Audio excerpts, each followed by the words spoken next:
Good evening, and thank you for joining us for our Tuesday, January 11th Board of Education meeting. Please join us in a pledge to the flag. I pledge allegiance to the flag of the United States of America and to the republic for which it stands, one nation, under God, indivisible, with liberty and justice for all.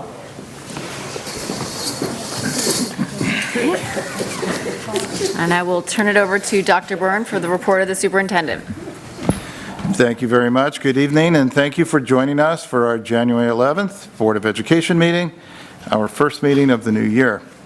If you haven't attended a board meeting recently, we are back to holding in-person meetings here in the middle school multipurpose room, but given that we still must be mindful of State Department of Health requirements for social distancing, we are also continuing to broadcast our meetings on YouTube Live.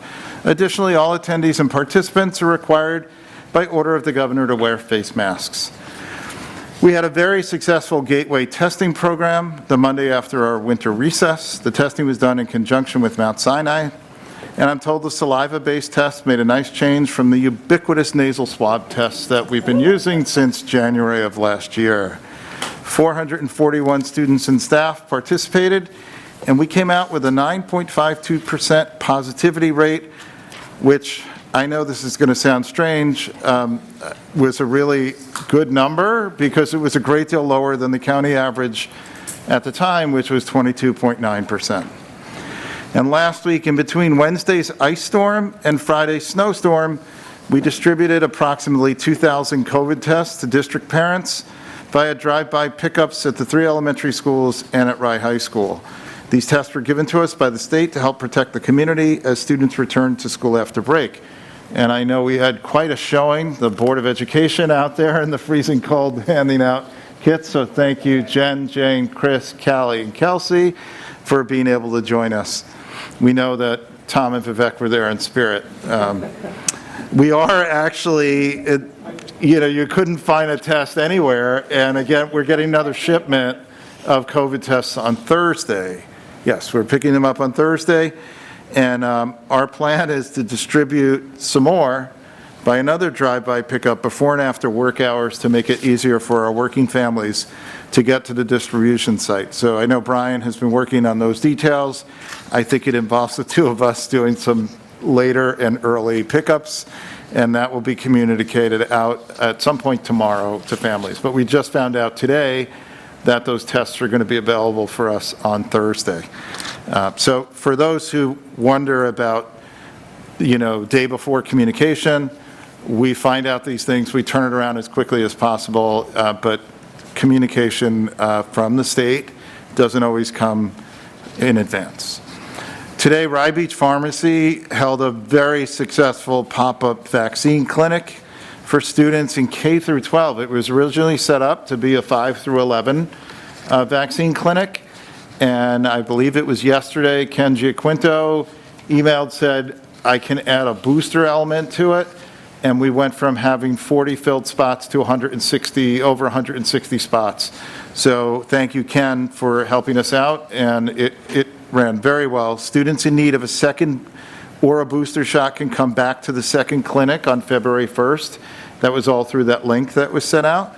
So thanks to Rye Beach for offering this service to our community. I know that many parents have been having a hard time scheduling their students for booster shots in particular, so hopefully this made it easier for them.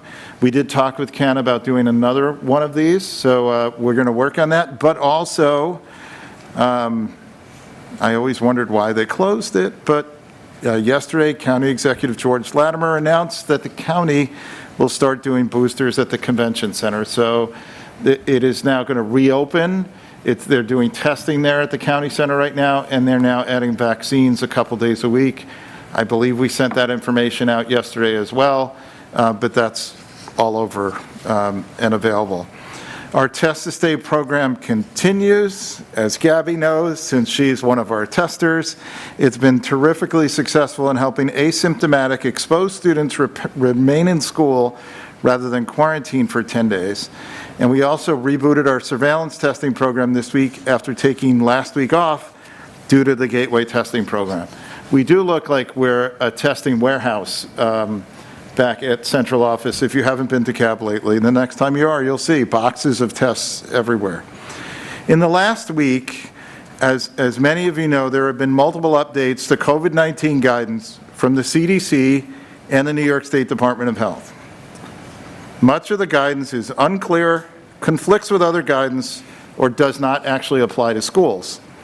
Happily for many of our parents, late this afternoon, the Westchester County Department of Health adopted the CDC's recommendation to reduce the 10-day quarantine and isolation requirement to 5 days for students meeting some very specific criteria, health criteria.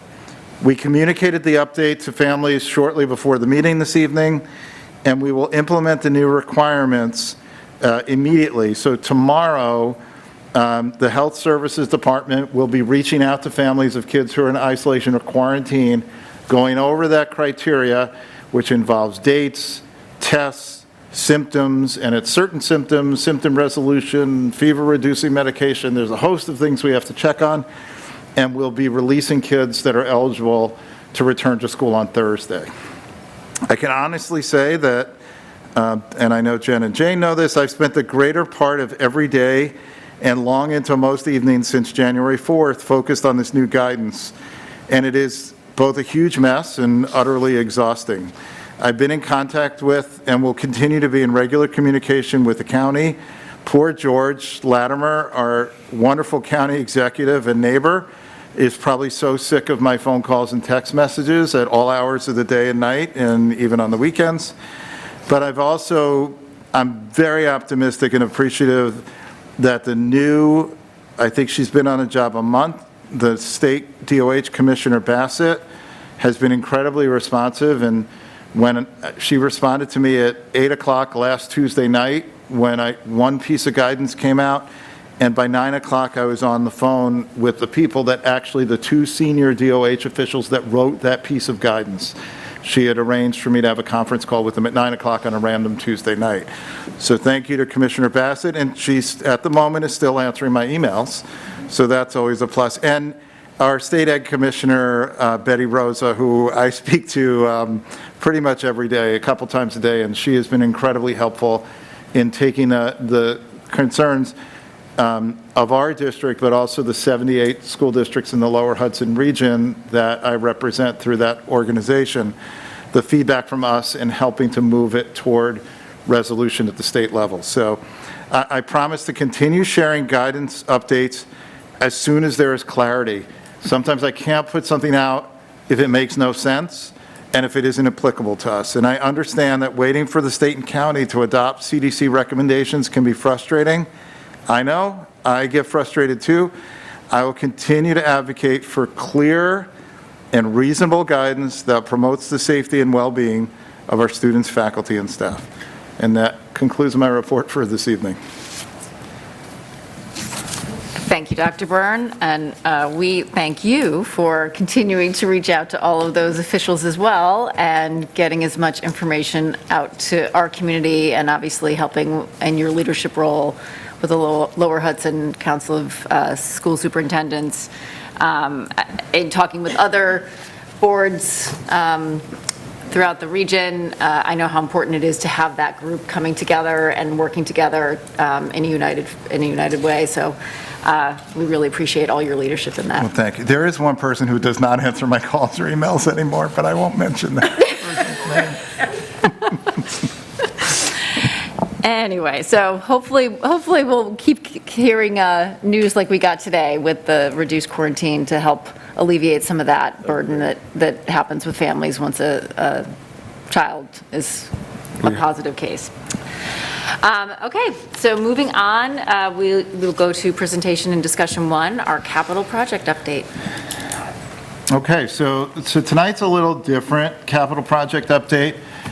We've had a few of them in the past, and Rob Gamigliano comes and puts photos up and shows you all the good stuff. And tonight, at the request of the board, we're going to essentially give a fiscal update of where we are with the capital project. And so we're going to do some historical work, some conversations, just reminders of how we go about pricing, how we went about pricing and organizing things for the projects. where things are coming in, where we are with completion, the challenges that COVID has brought to the table, and things such as that. So we'll be at this for a bit, and Gabby and I will be jumping back and forth. And just to kick it off with the historical information and developing project budgets, I'm going to turn it to Gabby. Thank you. So just to remind everyone, developing a project budget, New York State requires a very specific process for school districts to follow when borrowing funds for capital projects. Upon approval, as of June 11th, seems like many moons ago, from 2019, the Rye community authorized the district $79.9 million, and in bond money borrowings to support the capital projects. And I think it's important to note that that amount cannot increase once authorization is received. Project budgets are based on a pre-schematic plan and are developed well in advance of the detailed designs. If people remember, as we were going out talking about the bonds, we were coming out with what our list of projects were by category, and we identified by school how we were going to address all of those different categories if they applied, and what the total dollars we estimated were going to be required to get that work done. And you'll see some spreadsheets in here or graphics that will look familiar from the last time we talked about And when Gabby talks about estimates, it's not the two of us sitting with our calculators Googling things at Lowe's.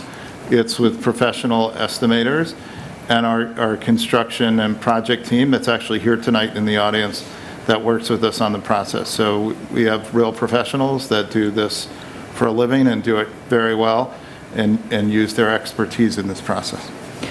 And I think it's also important to note that project budgets, because we're doing them well in advance, anticipate dollars and costs for those years in advance that before you're actually going to pick up that hammer. So what is called escalation costs are also included when we're doing those estimates, knowing that we're not actually going to get to construction for a time period in advance of where we are today making those estimates.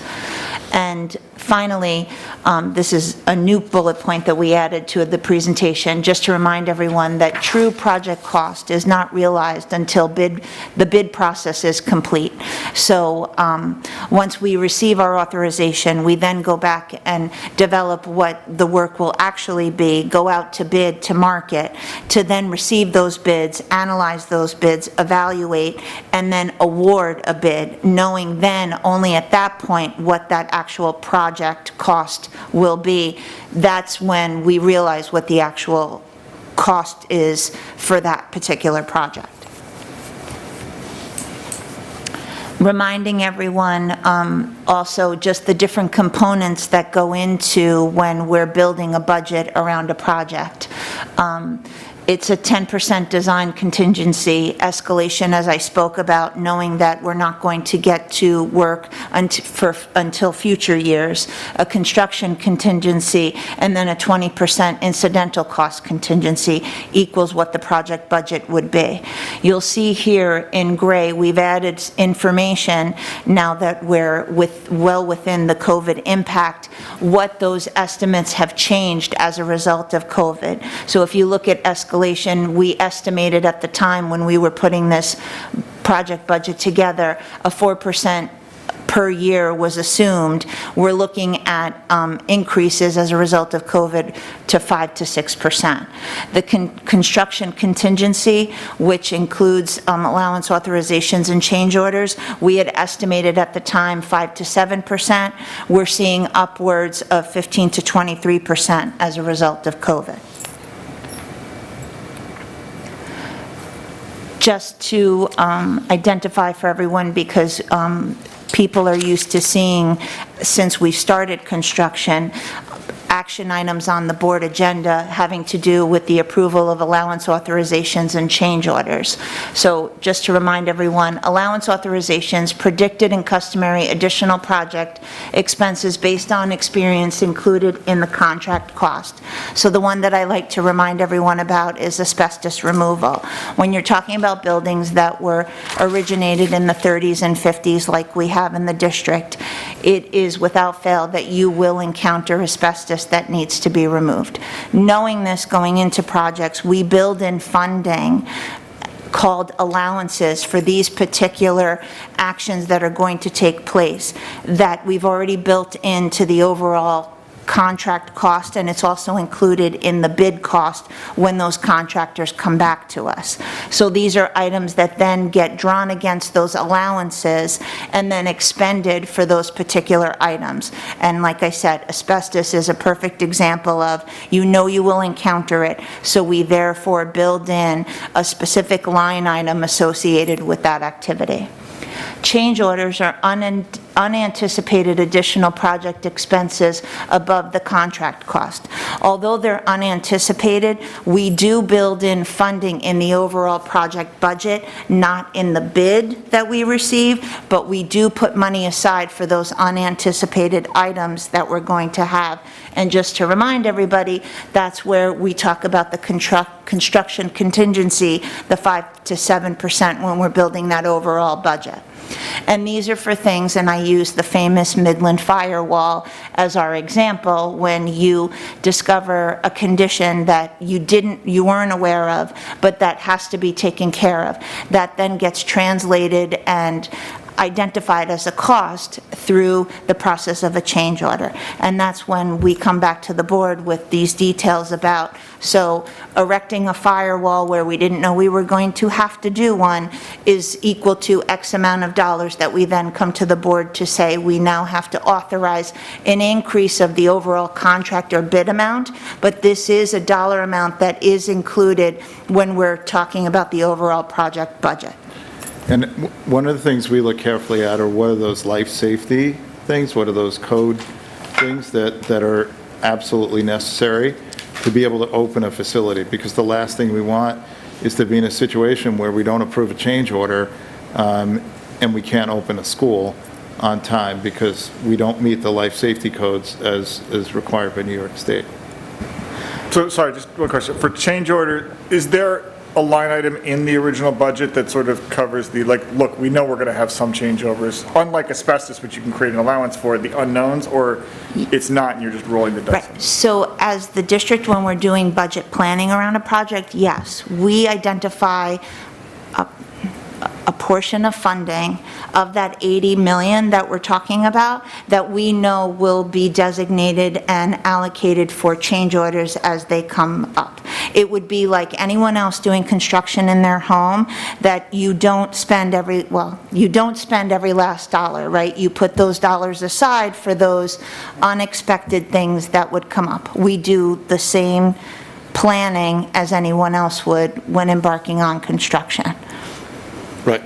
The difference in this environment is that that funding was set aside before COVID. So it's significantly altered where we've ended up. So, and just to finish off on this slide, what I've done going forward is, and we've seen allowance authorizations and change orders appear on board agendas for the purposes of getting board approval. I've created, with the help of my friends, a spreadsheet for these items that will appear going forward on every board agenda when there is an allowance authorization or a change order being brought to the board for approval.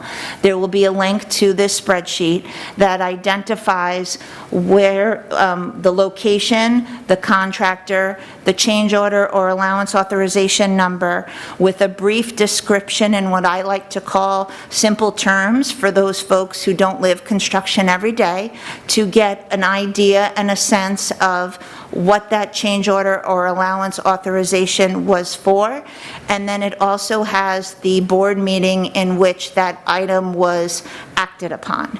And again, every time you see now going forward on the board agenda, an item that is being asked for approval, a link to this document will be in there, so if the public is so inclined to look up the details of that particular item, they'll be able to do that. There's also a link in the presentation that we're doing tonight that has the first appearance of this log going forward.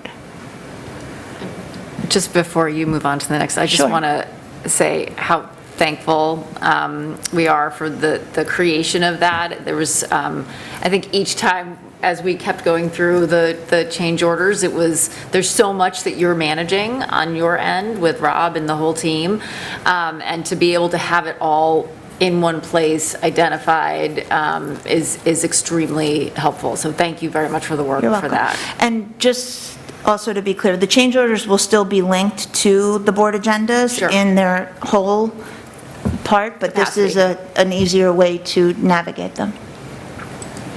Yep, Is it possible to put at the bottom a total, like a running total on these? sure.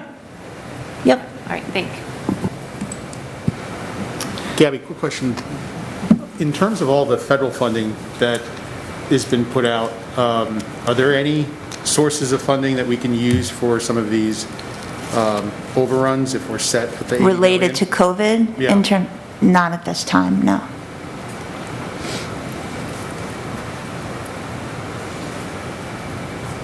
So Callie, just as my brain is sitting here thinking, do we want an overall change order and allowance figure for the sheet, for the project, for the location? Or you can think about that, or we can think about that a little further?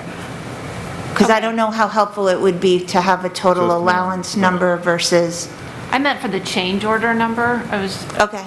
But I mean, so again, would that be by school? Well, you could think about that, but that's okay, what. because I was just trying to do these numbers in my head. Like every Okay. week I do them in my head when we have our meetings. Just, I don't know, I just thought it would be helpful to. Okay. What I discovered this afternoon when I was going through it again is that if you highlight the column, the sum appears at the Okay. bottom. Okay. So just as a. Take the totals that you're looking at. Because I get excited when I do figure out technological stuff. But I That guess was my exciting moment this So, but afternoon. from the board's perspective, is it just a whole change order number and you're not really so concerned by location? I was more concerned about the total number, because Okay. I know we're going to go to a slide and we're going to talk about Yep. how we're over and how that's going to affect things. So I was just trying to somehow Okay. see a number here, so I just kind of had in my idea what our change order number Okay. was, if that's helpful for people. So I did sum it earlier, and it's like 2.4 and change on the change orders, total. Okay.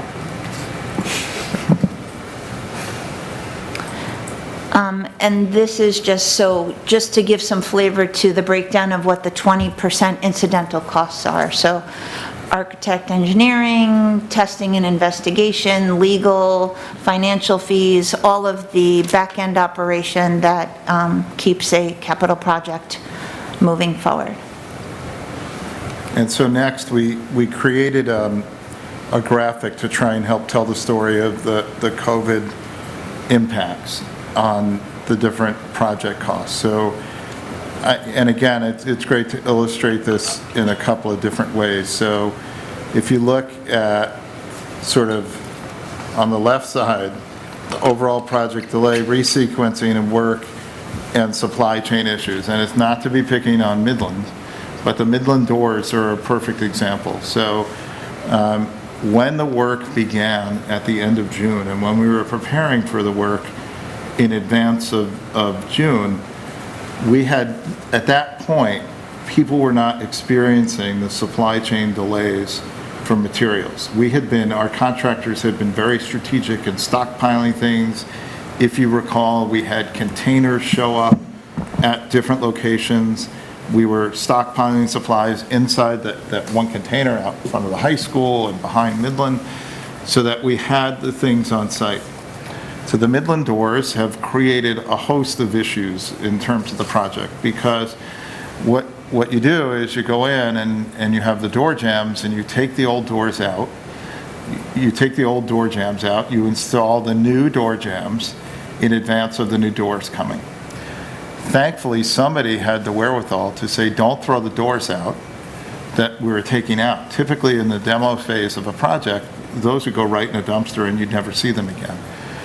They held on to the doors because, however, whoever thought of that and why, I don't recall, but when the doors didn't show up, and we don't have advance notice, so a couple days before a delivery is supposed to come, we'd be notified that there's a delay and with no date of when they're coming. So you can't open a school without doors because it's a fire code safety. So the doors were kept and modified to be able to be hung in the new door jambs that have just been installed. So if you walk around Midland or Osborne or frankly any of the places where doors were being replaced, you're going to see some strange looking doors. Some look like two different doors that were pieced together to create one door. And so what that has done is it's created, number one, a delay in finishing that door, but a resequencing of the project, because you had, instead of you put the door jamb in, you put the door on, you put the hardware on, you're done, you move on, you get to the next one. We couldn't do that. So you put the door jamb in, you then fabricated the right door out of the old doors in order to fit the new jamb, and then you're waiting. And the way the doors have been coming in have been a few here, a few there with no notice. So it then causes all sorts of issues with labor and deployment of the labor, because the contractor is then sending a team out to do 4 doors, which isn't an efficient use of the workers, and it leads to the other side of the graphic here, which is the labor cost increases. So we've seen a lot of those kinds of things throughout the project, in addition to the escalated materials costs. So, things that before COVID didn't cost what they are now. And as you see on the right side of the chart here, one of the things which the board, our recommendation, which the board took, was not to accept the bids on Midland and Osborne, because literally it was 100% increase in those project costs from the estimates, and that is 100% because of COVID and all of the projects. So you've got delays. Another example is the Osborne secure entry. The storefront components, most of them were there. We were ready to install back in November, I believe, and it was discovered that there were brackets and hinges in order to mount the doors inside the storefront for the new secure entry that weren't with the materials, so we couldn't move forward with installing that. And those are the typical things that we've seen throughout the project that have caused these kinds of delays for the overall project. And the other thing we're grappling with are labor shortages. And this has hit the news a lot in a lot of places. And I've written about last week was a really challenging week for us because we had a lot of staff that were out. We anticipated doing a lot of work over the holiday break. Our contractors' staff, their teams were ravaged by COVID, and people couldn't work. And so we've seen that all along, certainly in the last 6 months, major delays because of COVID. And then at one point in the beginning, early days of the project, there were very strict construction regulations, and you could only have a certain number of contractors on site at the same time, and they had to be distanced, and that sort of changed a bit over the summer. It was a little bit easier over the summer, but leading into the summer, it was very challenging for the amount of the labor on site. So, if you think about the impacts, they're so wide-ranging in terms of where we've ended up with the costs so far in the project. Did I miss anything there, Gab? I don't think so. So as we move on to the next slide, this is an old slide actually that's been updated. So this is just showing that on the left-hand side, you have the projects by category. These are all the projects that were included in the original proposal. And then we have by school and what phase they're happening or have happened. So phase 2, phase 1 is complete. Phase 2, we're still partially in phase 2. If there's a little dash, that means that there isn't, that project doesn't exist for that school. So athletic fields, there are no athletic fields being updated at Osborne and Milton, so you see a little dash there. And so you see that we've got a lot of the work has been accomplished. And then where the next phases are, you have the future phase. So it's just to give a landscape of where we are with the overall projects.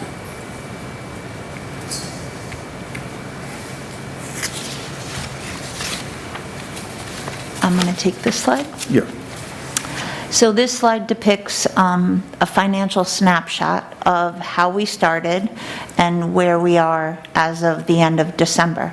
So our original bond budget, again, this goes back to in those early days when we were coming out to the public and making estimates by school for what all of those projects that were listed on the left-hand side of the previous slide, what it equated to for each of the different buildings, which equaled the amount of money that we were requesting from the community for authorization for future bonding to support those projects.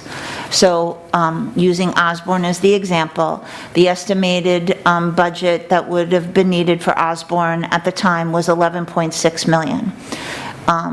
What has been expended up until now for phases 1, 1A, and 2 for Osborne School, because if you remember, phase 1 for the elementary schools was actually delayed and combined in phase 2. But as of right now, the expense associated with Osborne is $7.7 million, leaving a remaining available budget amount of $3.906 million, and so on for each of the different locations. It's important to note that change orders and allowance authorizations are included in those total expense dollars that have been realized up until the December 2021 date. So from the the next 79, slide. yep. Go ahead. Sorry. So so from the 79.9 million authorization, we sit with a remaining 36.13 million left. So Gabby, just a quick question. It also includes like the 10% design 100, cost? yes. It's every number is All in the there. costs. This is Yes. all of the cash flow. Correct. It includes all of the expenses associated to date with the development of and Yes. completion of projects to date. Okay.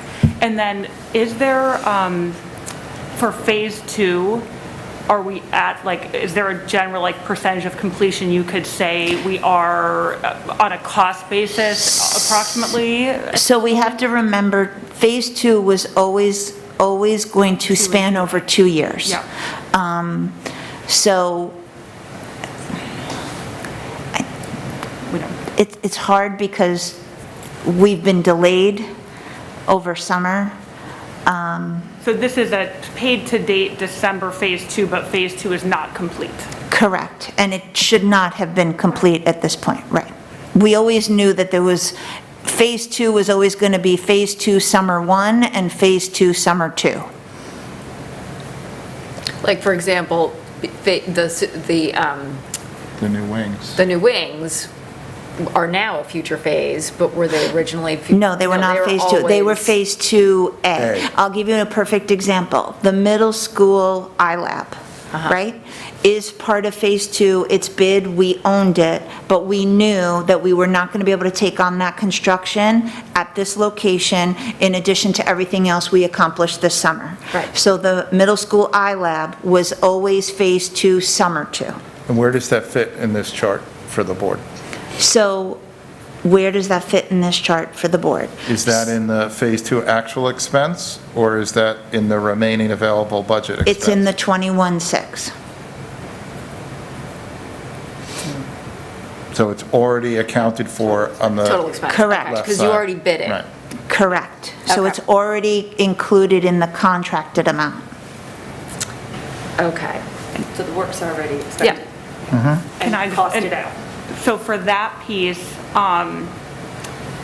has there been a revision to the construction contingencies based on that we had assumed the 5 to 7, but our actuals to this moment are 15 to 23? So is that absorbed at all in this number, or we're just going on the original bid?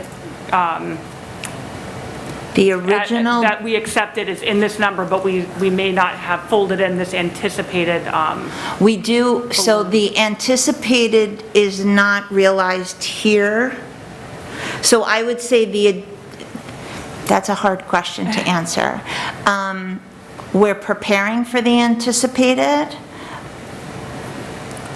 so this would have accepted bid, but where it says includes change orders and allowance authorizations, the allowance authorizations would be in that number. Correct. And maybe the little bucket that you put aside For for change orders. construction contingency on a regular way assumption. Correct. Would be in here, okay. Yes. Good depiction. That's helpful, thank you. So the next steps for us, which would be this slide, is, what you'll see here on the chart is the projects by building, the overall bond budget for each of the buildings, the remaining available balance, and if you go back to the chart with all of the projects, the 2019 cost estimates, knowing that, as I said before, with the Osborne and Midland additions, that they were 100% over the original estimates.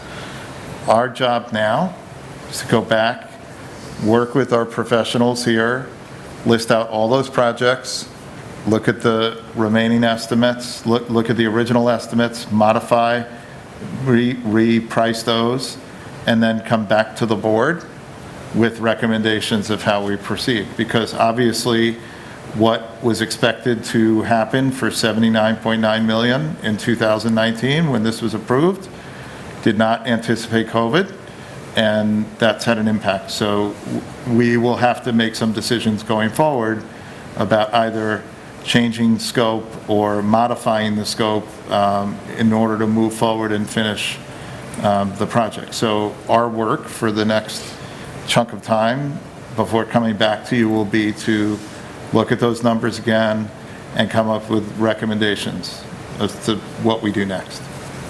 So just a question of process or rules, but obviously the 79.9 can increase, that's clear, we can't do that. But if you take a project out of this, can you put it somewhere else in the future or do that, type of thing? If say like You could remove a project from it, and you could do it some other way or at some other point in time, yes.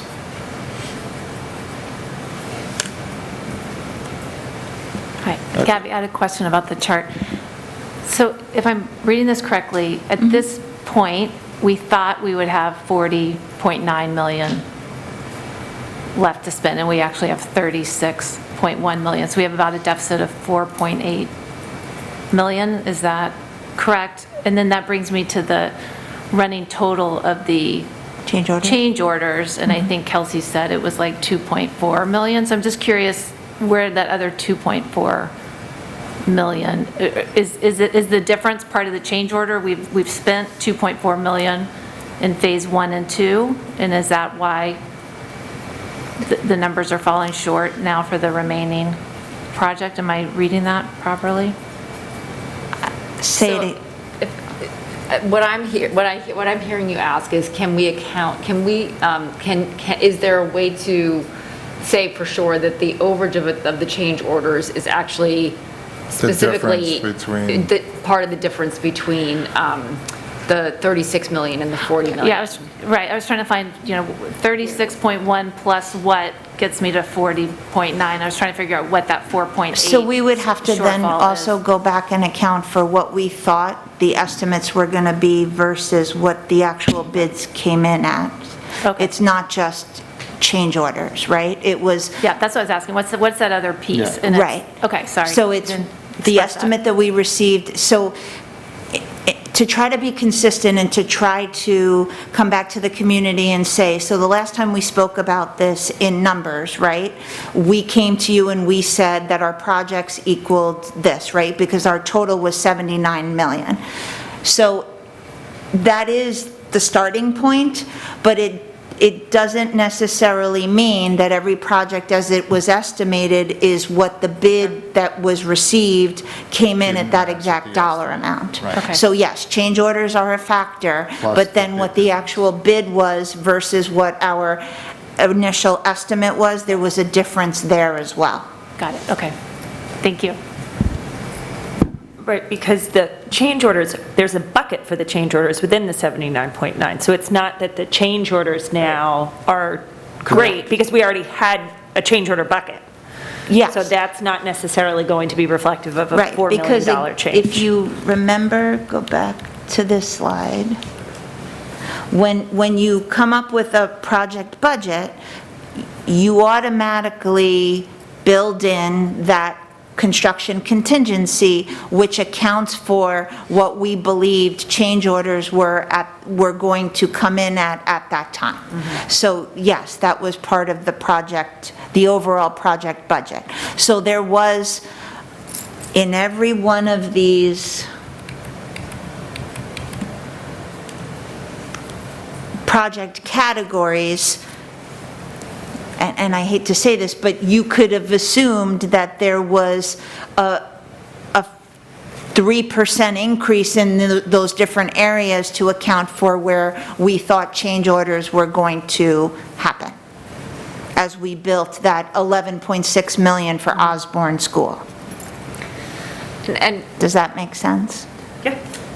And just to remind me and any of the public that are listening, I remember sitting in this room and having lots of conversation about the contingencies that were built in, as well as the escalations, and how conservative those were at that time. Correct. And you know, carefully looked at in comparison to where things were at that moment, and, you know, in the general history around escalations and contingencies. Right, there was definitely not a global pandemic Yes. lens of the So- contingency. Exactly. I Which- would say, Bob, you missed that one. Yeah. Which I think is an important thing. Saying sharpen your pencil.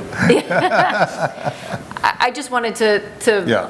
kind of remind back into that time, remind us of that time, and I remember having lots of conversation about how conservative those were,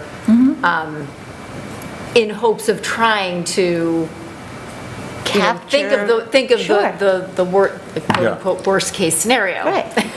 Well, I think Which- the first two bullet points that you had on page 1 of your presentation, where it says, project budgets must anticipate costs before they are incurred, but then that last bullet where it says, true project cost is not realized until the bid process is complete is the big component, right? So we might have estimated all the contingencies, but until we got the true bids, that's not reflected in the actual costs, which makes perfect sense in terms of COVID, the change orders, and all of those elements.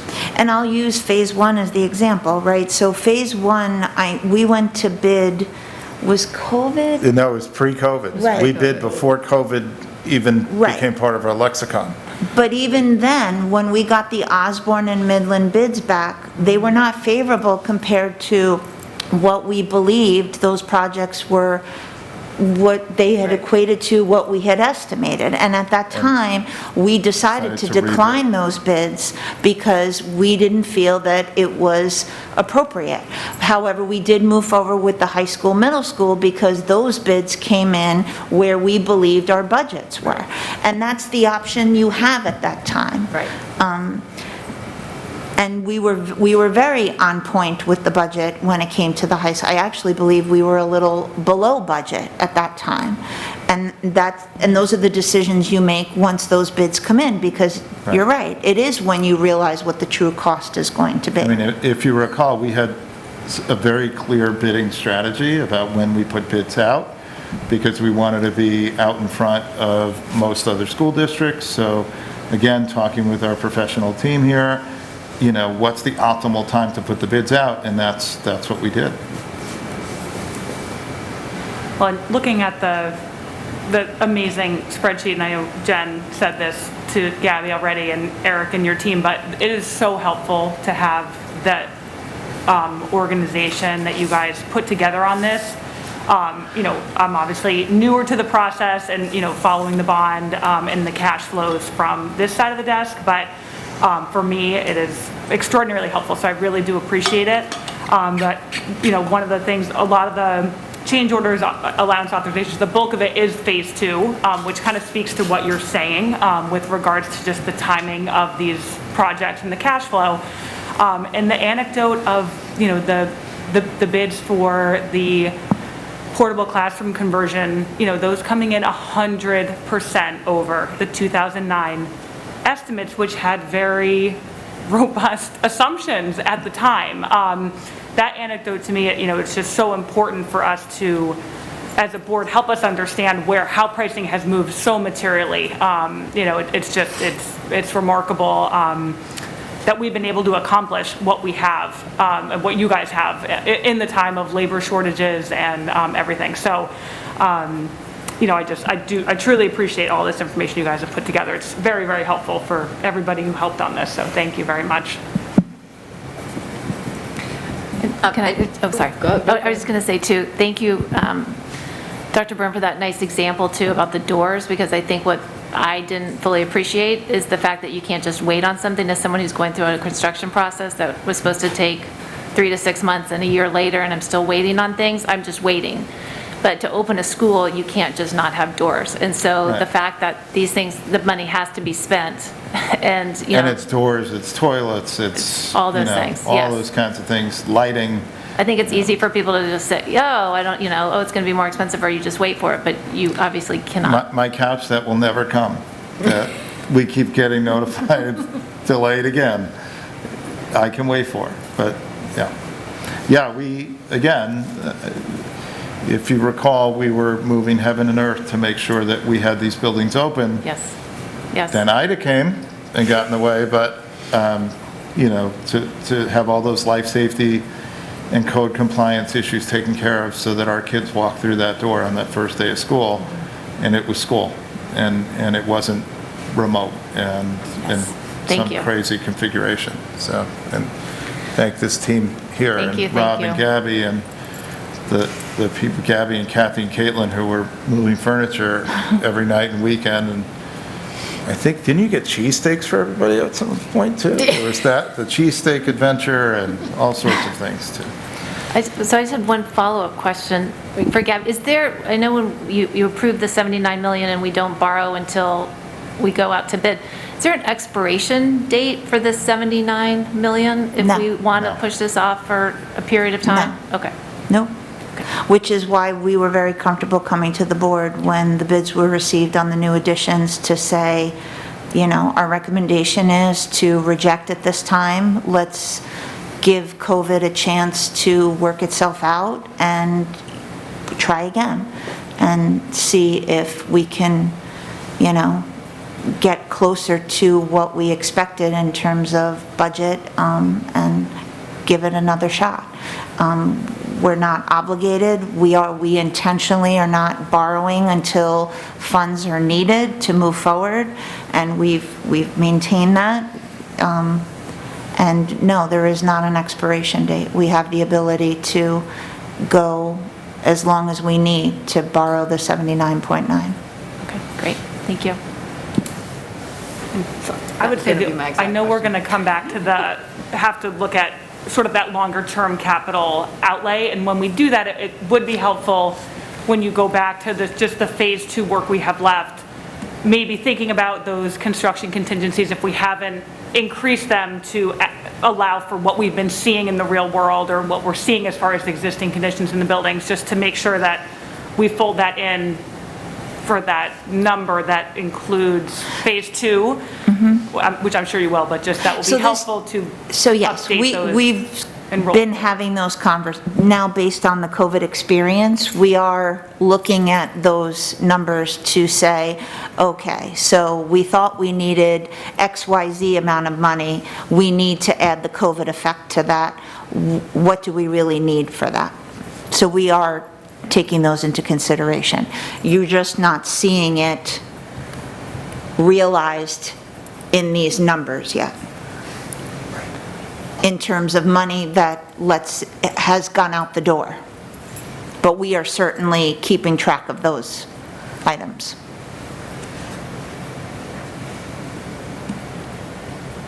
It's hard to pick a moment in time to be able to, the goal is to give a financial snapshot, but it's that moment in time that we kind of have to say, okay, take the picture, come and explain it.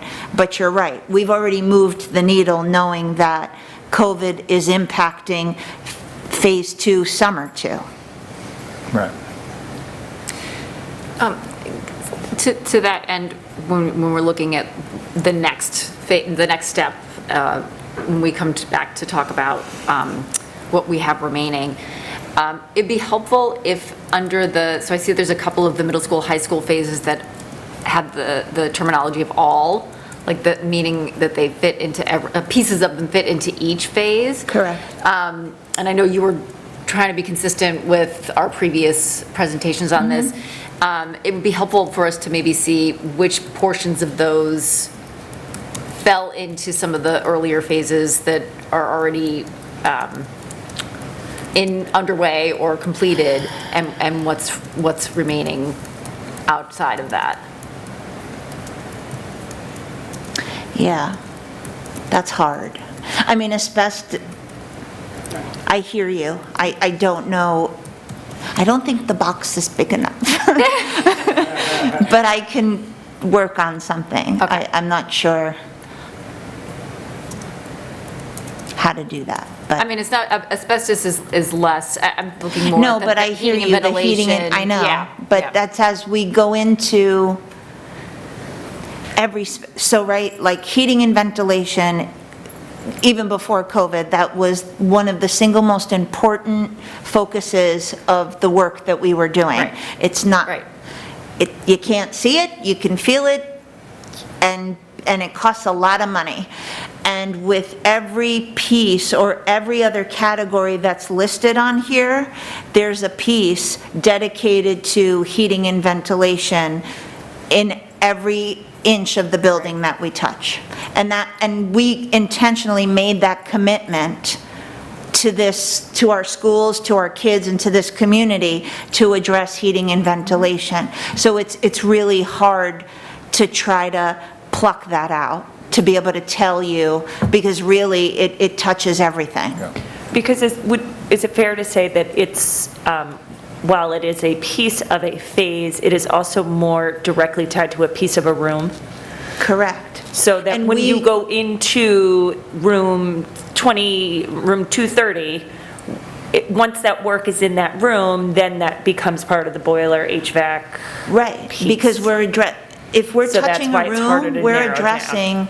addressing ventilation in that Right. room in And- some way, shape, or form. Right. And it's so to- different in some rooms, because in some places you have central systems Right. where, and again, I'm not picking on Midland, but there are parts of Midland that are part of a central system, and there are parts of Midland that have standalone ventilation within the individual classroom, where there are totally new units for fresh air ventilation and heating that exist in those classrooms that are not connected to, or there's 3 or 4 classrooms together that are on one system because of the way the system was designed and existed there. And I would submit to you that the reason why the flooring in every Midland classroom wasn't included from the onset was because we were so focused on heating and ventilation and the costs associated with that, that when you went into the room to say, okay, what can we afford to do in these spaces to really make a difference, heating and ventilation was hands down the number one thing. And we said, you know what, we can live with the flooring. And then we'd figure out a way to do the flooring down the road. And Right. if you recall, one of the things that the community authorized was setting up the capital reserve, so that as additional work needed to happen down the road, that we had that capital reserve established that we began to fund so that we could identify those things that we weren't able to cover in the capital project. Because if we go way back, when the original estimates of how much work there was, I think the number was somewhere around $154 million worth of work that was necessary, that was trimmed down, knowing that that was just not a number that we could even fathom as a community. That brought us down. So we knew there was other work that would have to be done in the future, and that was one of, and I believe it came from recommendations in the community to look at ways to plan for those kinds of projects in the future. Well, and how fortunate for us that while we didn't know about COVID, we were already so attentive and so in tune to our own HVAC, HVAC, fresh air ventilation systems, because in many ways, that has been one of the best benefits that we've been able to, or reasons why we've been able to maintain as much in-time, full-person instruction since March, well, let's say September 20, right, where we've been so fortunate to have that, and so that is great. And so I understand why the all is there, and maybe it's a percentage breakdown of Or just the larger pieces. right, of that if there's a future larger piece phase. that exists. Is there, just 20% left for HVAC, that kind of thing, as opposed to necessarily a drill down, bigger umbrella maybe. Right, yeah, I mean, just even if there's larger buckets. Yep. Just to get a sense of Yep. what might be remaining.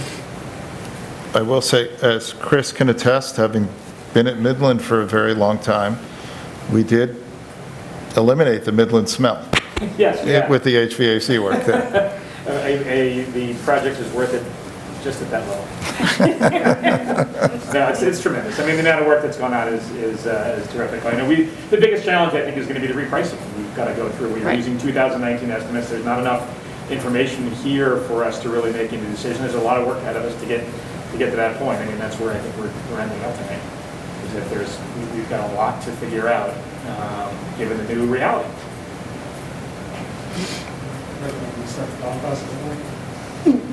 I'm not going to go that far yet.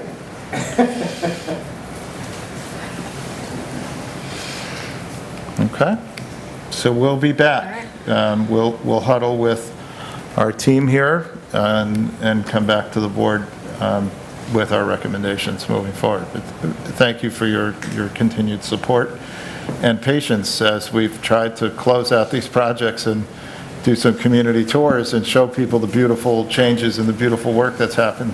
Well, and I think, Isabel, thank you for being very thoughtful and reflective and forthright in the information and coming forth to say, this is where we are, right? This is, we're only X part through, we have X that we've already put in, we have X remaining. We've got to start having real conversations and real reflective conversations about what's ahead and what has happened. And so I thank the team for your support in supporting the administrative team and all of you really working together so that we can have a very thoughtful, thorough discussion in advance and not be caught on our heels to say, and now what? Do we now have to go to create bigger hoops and problems, or what can we do now? And so I'm very appreciative of all And of I that. will say that, we typically begin most of our presentations with a RIDE commitment. This is an example of that community component, that third pillar of the RIDE commitment. And we are living the RIDE commitment. We're being transparent. We are putting this information out, communicating with our community, and reflecting on our processes. Well, and I want to say thank you from the very beginning. One of the big arguments that we heard around the community was that we were biting off too much at once. Thank God we got as much in and moving and bid as we did. Inflationary periods are not normally followed by deflationary periods. Prices don't come back down. So the fact that we did take on so much work and got as much as it moving in times of uncertainty is paying off for us now. Even as painful as it is to go through the the revision process and thinking about where we are, the fact that we've got as much already committed is fantastic. Compared to where we would have been had we taken the much longer, slower, piecemeal approach. We talked about it a lot, but I mean, I think it's useful to bring those conversations back up now, because those were years and years ago, that we should be thankful that that where we are. We really should be, even as problematic as it is and painful as it is. The amount of work that you all took on and pushed forward is already paid off, so And thanks for thankful all to that. the community for supporting Yeah, that. no, that huge, decision huge pieces of And it. giving us that support to Yeah. move forward. For keeping the doors open. Yes, literally. Quite literally. Some interesting Exactly. looking doors, too. They work though. As long as they work, That's right. that's the important part. Okay. All right, I think, no more questions for now? Okay, great. Thank you both. And all of the, what those at home may not be able to see is that we have a lot of the professionals who work day to day on this with our team here in the room with us to be here in case we have any questions. And I'm sure you'll all be back at other times too, but thank you all for coming tonight. We appreciate it. Yeah, I really appreciate you showing up. It's great. Nice to know we're so supported. We appreciate it. Okay. Now we have the hearing of the public on non-agenda items. We welcome and encourage our community members to address the board at this time. Please come to the podium, state your name, address, and if you are representing an organization. To ensure everyone has the opportunity to speak, please limit your remarks to 3 minutes. The board is here to listen. The public comment period is not designed to be a discussion, so please understand that we may not respond publicly to your comments or questions at this time. We take your comments seriously and may need more time to process and research an issue. We will ensure questions will be addressed by the appropriate staff member or possibly answered at a future board meeting. We will not entertain comments regarding individual students or district personnel, as these are protected under state and federal privacy laws. Please know we take personnel concerns very seriously. On these matters, we would ask you to follow the appropriate administrative channels. As a reminder, the community may submit written comments at any time to the board by sending those to rcsdboard@riseschools.org.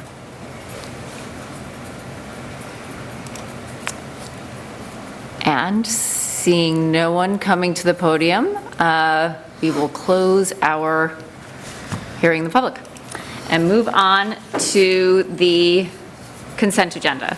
Can I have a motion to approve the consent agenda? Chris Repetto, seconded by Tom Stein. We'll just do a quick run through to see if there's any specific questions before we approve. Consent agenda general. Consent agenda fiscal. I just had a quick question on, I saw we got a very generous gift to support some of the mental health programs for students in Rye, and I just personally don't know what the Rye Innovation Center is, so I didn't know if... So the Rye Innovation Center was an idea that we launched a few years ago, knowing that we had a very generous donor come forward to support for professional development in creating the academy. And so we established what we call the Rye Innovation Center to be sort of that hub within the district. As it's only been funded twice for different projects, it hasn't yet expanded out. We expect that that will be a place where additional grant funding or community support can come in to support professional development efforts and efforts in improving programming for students. So knowing where our kids are and what the kids are now, when I spoke with this donor about supporting both direct programming for students and increased professional learning for teachers around mental health, it was a very fast conversation for support. So It's amazing. So it's just a place for funding to go to be allocated. yeah, it's targeted within the organization, within the Yeah. district for that very specific purpose. Great. And then I had a quick question on the Liz Mira Consulting. Is that a single consultant who's coming in, or is it a team of people for the science development, professional development? She's a single consultant. Single consultant? Okay. Thank you. Then the last in there, there's a pretty sizable budget transfer. It's moving from gas to oil because of our current situation. Is that a different, the cost difference between what the gas would have, I know Gabby's not here. It's not a big deal. I'm just curious if you had any sense of, So it's because the money isn't being expensed for oil, Right. because the temporary boilers require gas. I'm not, other way around. Gabby, is that a differential number, Gabby, or is that the overall number for the budget change transfer order. for the oil? The gas to oil budget transfer, are we expecting the oil to be much more expensive than we would, how, any idea what the sense is, but it's significantly? It's not, some more work on it, but yeah. just curious, if you knew off the top of your head, don't spend all of it. We're going down as a result. Okay. Okay. Consent agenda, professional appointments. Classified appointments. And special education. Okay. Can I ask for a vote to approve the consent agenda? 7-0. So I will just point out that there are 2 gifts. Kelsey mentioned one. We received a gift of $29,147 from the Rye Garnets Ice Hockey Incorporated for ice time at Playland Casino, which is extremely generous for that donation to come in. And also the gift of $12,500 from an anonymous donor to support the Rye Innovation Center and mental health programs for students, which is also, I know we've talked a lot about that throughout the year, and kind of just going back to Vivek's question around the funds that we received, federal funds that we received, all of ours went toward funding mental health services for Yes. students this last year and this year. Actually, our mental health, our COVID mental health supports exceed what we Right. received from the federal government. So we targeted mental health and academic support. We had the COVID recovery summer program, the after-school program, and the ESS contract with additional clinicians at all levels of the system. And it's been very, very important resource for our kids. And I think those are all the items to point out from the consent agenda. Any communications to and from the board? No. Nope. Okay. And we have no policies tonight? So I will ask, The Rona got me. I will All right, ask we're going to come back Just strong. no excuse. for a motion to adjourn. Vivek Kamath, seconded by Chris Repetto. All those in favor? 7-0. Thank you all for joining us. We will be back here on Tuesday, January 25th to talk about the Rye Academy. Thank you.